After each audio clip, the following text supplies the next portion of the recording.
అయితే మడత రొట్టెలు చేయడానికి రెడీగా పెట్టానండి. ముందుగానే పిండి కలిపి పెట్టుకున్నాను. మనకి ఏంటంటే పొరలుగా వస్తుందండి చపాతీ. ఇలా కొంచెం పిండి ముందుగా నానిపి పెట్టుకున్నామంటే చాలా మెత్తగా కూడా ఉంటాయండి. దీనికోసం ఇందులో నుండి కొంచెం పిండి తీసుకోవాలి. రౌండ్గా చేసుకొని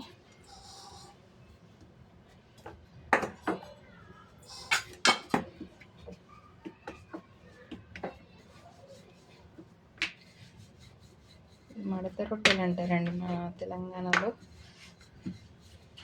అంటే మనకి ఎన్ని మడతలు కావాలి అంటే అన్ని మడతలు వేసుకోవచ్చండి. కొంచెం ఆయిల్ రాసుకోవాలి మధ్యలో లైట్గా కొంచెం ఆయిల్ రాసుకొని మళ్ళీ పిండి చల్లాలండి. ఎందుకంటే పొరగా మనకు కనబడాలి కదా. మళ్ళీ కొంచెం ఆయిల్ పౌడర్ వేసుకొని మళ్ళీ కొంచెం ఆయిల్ రాసుకోవాలి. ఫస్ట్ ఆ పౌడర్ వేసినా పర్లేదు, ఆయిల్ రాసినా పర్లేదండి, బట్ రెండు వేయాలి. అంటే ఒకదానికి ఒకటి అతుక్కోకుండా ఉంటుంది మనకి.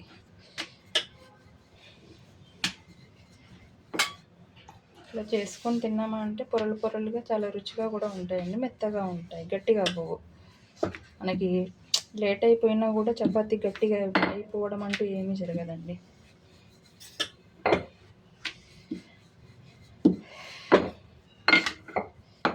ఇలా చేసుకొని కాల్చుకున్నామా అంటే చపాతీలు చాలా మెత్తగా ఉంటాయండి. పిల్లలు చాలా ఇష్టంగా కూడా తింటారు కాల్చుకోవడానికి. ఫ్రెండ్స్, మనకి పెంక అయితే వేడైందండి. మనం ముందుగా రెడీ చేసుకున్న చపాతీలను ఒక్కొక్కటి వేసుకొని కాల్చుకోవాలి. నేనైతే వీటి కోసం నాన్ స్టిక్ ప్యాన్ వాడుతున్నానండి. అంటే కాస్ట్ ఐరన్ది, నాన్ స్టిక్ కాదు, కాస్ట్ ఐరన్. కొంచెం లైట్గా ఆయిల్ వేసుకొని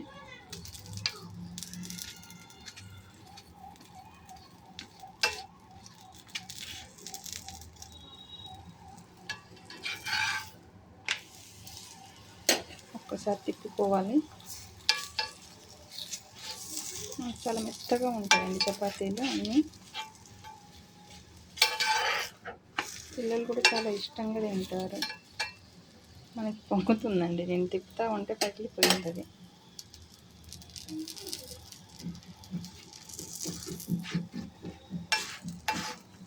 ఇంకా పూర్తిగా వేడవ్వాలి.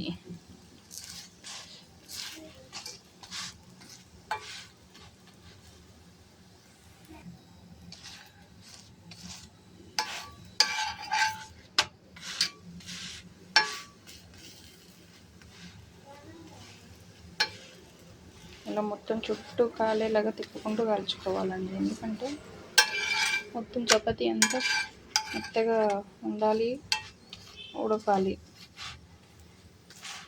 కొంచెం సిమ్లోనే పెట్టి కాల్చుకోవాలండి మెల్లగా.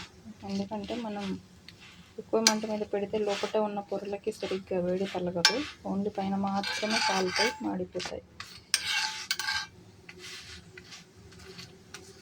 చూసారా, ఇక్కడ మనకు పొరలు కనిపిస్తున్నాయి, మనం చేసుకున్న పొరలు. అంతే, సింపుల్. తెలంగాణ సైడు ఈ మడత రొట్టెలు అంటారండి. చాలా మెత్తగా కూడా ఉంటాయి, టేస్టీగా ఉంటాయి, తొందరగా గట్టిపడవు.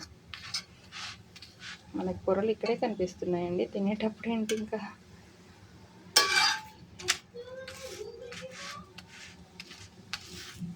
అంతే, సింపుల్. చాలా మెత్తగా ఉండే మడత రొట్టె రెడీ. అన్నీ ఇలానే చేసుకోవాలండి.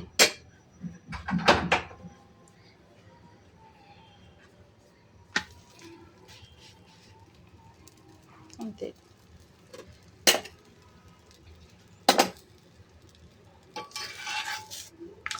ఇంకా అన్ని చపాతీలు కూడా ఇలానే చేసుకోవాలి అండి. Thank you.